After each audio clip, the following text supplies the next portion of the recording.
सूरज की पहली किरण के साथ ही उन्हें बेड टी दी जाती है। 9 बजे नाश्ता और फिर रात का खाना भी मिलता है। उनके बूट रोज पॉलिश होते हैं और वर्दी पर प्रेस की जाती है।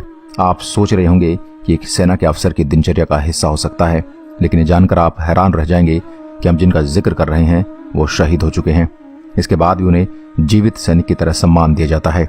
बाकायदा उनका मंदिर है जिसमें रोज पूजा अर्चना होती है। ऐसा भी कहा जाता है कि शहीद हो चुका है सैनिक आज भी चीन बॉर्डर पर पहरा देता है। एक ऐसा भारत माता का लाल जिसने अकेले ही 300 सैनिकों को मार डाला।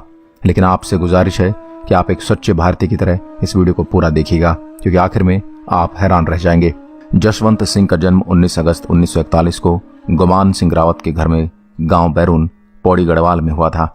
17 नवंबर 1962 में चीन सेना तवांग से आगे निकलते हुए अरुणाचल प्रदेश के नूरानांग पहुंच गई थी।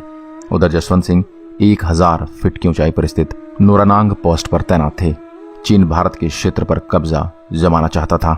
इस दौरान सेना की एक बटालियन को नूरानांग पुल की सुरक्षा के लिए तैनात किया गया था, लेकिन चीनी सेना भारतीय सेना पर हावी हो रही थी, जिसको देखते हुए भारतीय सेना ने गढ़वाल राइफल की 4थी बटालियन को वापस बुला लिया।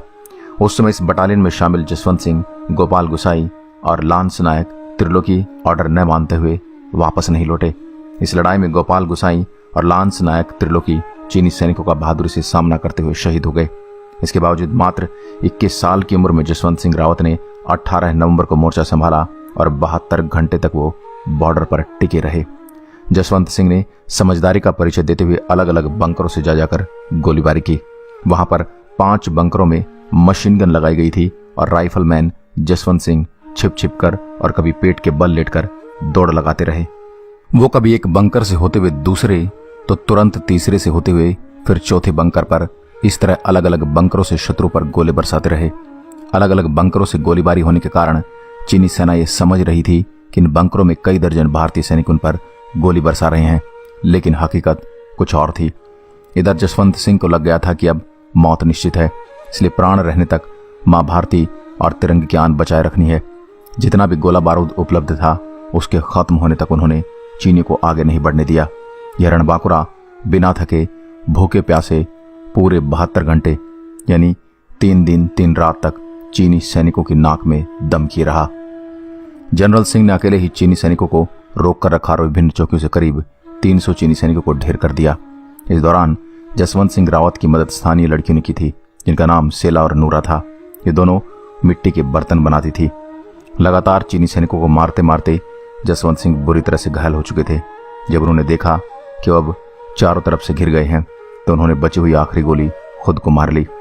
जसवंत सिंह ने अकेले ही चीनी सैनिकों की नाक में दम कर दिया था और इस खीज में चीनी सेना उनका सिर काटकर अपने साथ ले गई।